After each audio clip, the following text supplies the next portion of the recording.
میں کچھ دن پہلے ایک جگہ تعزیت اور ڈرتا ڈرتا گیا تعزیت کرنے. پرانے جاننے والے تھے, دوستوں کا رشتہ تھا, تو میں ایک ہی بیٹا تھا, تو وہ مجھے پتا چلا کہ ٹرین ایکسیڈنٹ میں انتقال کر گیا. تو میں ڈرتے ڈرتے گیا کیونکہ معاملہ مشکوک تھا. اور جب میں تعزیت کے لیے اندر پہنچا تو ہمارے جو انکل تھے, جن کا میرے دوست تھے, وہ ان کے کچھ عزیز کہنے لگا کہ حضرت جی آپ کے ساتھ والے باہر جا سکتے ہیں؟ تو میں نے کہا چلے جاتے ہیں. میں دوستوں کو گاڑی میں بھیج دیا, اور جب میں نے اس سے بات چیت کی, کہنے لگا میرا بیٹا ایکسیڈنٹ تو میں نے بنایا ہے, وہ تو خودکشی کر کے مرا ہے. شادی کے 11 سال بعد خدا نے ایک بیٹا دیا تھا, اور مجھ سے غلطی یہ ہوئی, میں نے کہا میرے بیٹے کو تکلیف کوئی نہ آئے. اس کے منہ سے جو نکلا میں نے اسے دیا, جو اس نے مانگا میں نے دیا. کہتا ہے جو شخص 16,000 مہینے کا کمائے اور بیٹے کو 40,000 کا موبائل خرید کے دے, کہتا ہے میں نے ہر سہولت اسے دی. پھر ایک امیر کی لڑکی سے یونیورسٹی میں پڑھتے ہوئے اس کا تعلق بنا. بچی کے میسج بھی میں نے اپنے موبائل, اس بچے کے موبائل میں دیکھے, اور اس لڑکے نے جو میسج سینڈ کیے وہ بھی میں نے دیکھے.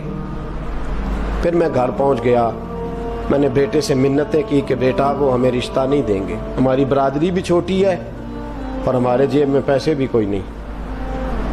پھر میں ان کے گھر گیا, بیٹا نہ مانا, اور میں نے اس شخص کو بلا کے کہا تیری بیٹی کے میسیج ہیں, خدا را خیال کر, اور تیرے تو 7 بچے ہیں, میری گود میں تو ایک ہی پھول کھلا ہے, میں کدھر جاؤں, خیال کر. اس نے کہا دوبارہ تو نے نام لیا تو ایسے کیس میں باپ بیٹے کو پھنساؤں گا کہ ساری زندگی نکل نہیں سکو گے. نے کہا میں نے بیٹے سے کہا کہ بیٹا میں نے پگڑی تک رکھی ہے پر مجھے رشتہ نہیں ملا, تو باز آ جا. کہنے لگا 3 راتیں میرا بیٹا سویا نہیں, اور مجھے کہنے لگا حضرت جی وہ 4تھی رات سویا ہے تو دوبارہ اٹھا نہیں. مجھے کہنے لگا مجھے اجازت دو کہ میں اس بیٹی کو بھی قتل کر دوں اور اس کا باپ بھی قتل کر دوں, میرا تو گھر اجڑ گیا نا. وہ کہنے لگا میں کبھی کبھی دوستوں کے پاس جا کے رات گزار لیتا ہوں اور میں اپنے دل کو سکون دے لیتا ہوں, لیکن اس کی ماں اس کے جوتے سینے سے لگائے پھرتی ہے, اس کی اماں اس کے پرانے کپڑے لے کے سینے سے لگائے پھرتی ہے. کہنے لگا حضرت جی کوئی کوشش کرو, کوئی دعا کرو کہ اللہ مہربانیاں کرے. میں کہہ تو نہیں سکا ان سے, لیکن میرے دل میں خیال آیا کہ کس نے کہا تھا کہ بچہ یونیورسٹی میں کو ایجوکیشن میں داخل کراؤ, کس نے کہا تھا کہ اس کے ہاتھ میں آگ کا انگارہ دو. میرے دوست, آپ تیز آنچ تیز آگ جلا کے اس کے قریب مکھن رکھو, اور پھر مکھن سے کہو کہ ڈلنا نہ, پھر مکھن سے کہو کہ پگھلنا نہ. بھئی تیز آگ قریب جلا دی اور تو کہتا ہے پگھلنا, یہ کیسا ممکن ہے؟ ہو سکتا ہے؟ بولیے نا, ہو سکتا ہے؟ لڑکا اور لڑکی کٹھے کالج میں پڑھیں, ایک کمرے میں رہیں, ایک چھت کے نیچے رہیں, ایک دوسرے کو دیکھیں, نام جانیں, فون نمبر پاس ہو, اور پھر کہنا کہ تم عشق کا چکر نہ لڑانا, کیسے ممکن ہے؟ اور بڑے سیانے بندے کہتے ہیں حضرت صاحب اعتماد ہونا چاہیے اولاد پہ. میرے نبی پاک کو اپنی بیویوں پہ اعتماد نہیں؟ عبداللہ ابن مکتوم نابینے سے ابھی آئے ہیں تو حضور نے فرمایا پردہ کر لو, حضور کو اعتماد نہیں؟ مصطفیٰ سے پاک گھر کسی کا ہو سکتا ہے؟ فرمایا پردہ کر لو, نقاب ڈالو. سونے وہ تو نابینا ہے, فرمایا تمہیں تو نظر آتا ہے نا, ڈالو نقاب. یہ اعتماد ہونا چاہیے. یہ کیسا اعتماد ہے کہ تو تیز آگ جلائے اور مکھن قریب رکھ کے اعتماد کر, یہ کیسا اعتماد ہے؟ ایک حدیث سنانے لگا ہوں, زندگی بھر بھولنا نہ, دل کی تختی پہ لکھنا یہ روایت. توجہ ہے آپ کی؟ جاگ رہے ہیں؟ باہر والوں کو میری بات کی سمجھ آ رہی ہے؟ حدیث سنانے لگا ہوں, ابن حجر اسقلانی حدیث لائے ہیں. رسول پاک صلی اللہ علیہ وسلم نے فرمایا جہاں مرد اور عورت اکیلے ہوں وہاں تیسرا شیطان ہوتا ہے. یہ تو پہلے بھی سنے ہوں گے نا اتنے لفظ. اس سے آگے ہیں ابن حجر حدیث کے لفظ لائے. یا رسول اللہ صلی اللہ تعالی علیہ وسلم، مرد اور عورت اکیلے ہوں تو تیسرا شیطان ہوتا ہے؟ حضور نے فرمایا ہاں. عرض کی حضور اگرچہ وہ نیک ہو. جاگ رہے ہیں نا آپ لوگ؟ اگرچہ وہ جہاں مرد اور عورت اکیلے ہوں وہاں تیسرا شیطان ہوتا ہے. حضور اگر وہ نیک ہو لکھ لو دل کی تختی پر. میرے رسول نے فرمایا اگر عیسیٰ کی ماں مریم بھی ہو اور زکریا کا بیٹا یحییٰ بھی ہو تو میں ان دونوں کو بھی اکیلا بیٹھنے کی اجازت نہیں دے سکتا. فرمایا عیسیٰ کی ماں مریم جو رہی مسجد میں، پلی مسجد میں، جس کی پاکیزگی کا اعلان قرآن کر رہا ہے، عیسیٰ کی ماں مریم. اور فرمایا یحییٰ صرف نبی نہیں، نبی کے بیٹے بھی ہیں. زکریا بن یحییٰ. فرمایا اگر یہ دونوں بھی ہوں، ایک نبی ہو اور ایک ولی ہو، مریم اور یحییٰ بھی ہو، مریم اور زکریا بھی ہو، فرمایا میں ان کو بھی اکیلے بیٹھنے کی اجازت ہے. تو کس نیکی اور پرہیزگاری کی بات کرتا ہے؟ تو کیسا پیر ہے اس کے پاس تنہائی میں بیٹھ کے بی بی اپنا دکھڑا سنا رہی ہے؟ تو کیسا مفتی ہے؟ اٹھا کے لے جا طریقتیں شریعتیں اور جا کے سنبھال لے اپنے جبہ اور دستار میں. وہ کوئی جبہ اور دستار نہیں، وہ گند ہے. اس لیے کہ جو نبی مریم سلام اللہ علیہا کو نبی کے پاس بیٹھنے کی اجازت نہیں دے رہے، وہ پیر کس بات کی مولی ہے جو بیبیوں کو بغیر پردے کے سامنے بٹھاتا ہے اور تنہا بی بی کہتی ہے میرا دکھ سن لے؟ کس نے اجازت دی ہے؟ اور پھر کہنا تماشا لگ گیا، سٹنڈ لگ گیا ہے. یہ شریعت بیان کر رہا ہوں، رسول اللہ کا فرمان بیان کر رہا ہوں، اور اس سے آگے ہمیں کسی دلیل کی ضرورت بالکل نہیں ہے. اور پتہ نہیں باپ کو کہ میرا بیٹا کیا کر رہا ہے. اندھی ہے وہ ماں جس کی بیٹی سارا دن نیٹ پہ بیٹھی رہتی ہے، اس کو خبر نہیں کیا ہو رہا. اور جب آگ گلے تک آتی ہے نا، داڑیاں جب جلنے لگتی ہیں تو ہمیں خیال آتا ہے یہ کیا بن گیا ہے. اور جب ماں کا دوپٹہ کھینچنے لگتا ہے نا سگا بیٹا کہ چل میرا رشتہ مانگ، پھر اس کو پتا چلتا ہے کہ یہ تو معاملہ ہی بڑا خراب کر لیا میں نے. میرے دوست، جوانی زیادہ پیسے کمانے کا نام نہیں. اگر تو قیمتی کپڑے پہنتا ہے تو تو جوان نہیں. تو 50 کلو وزن بائیں ہاتھ سے اٹھا لیتا تو تو جوان نہیں.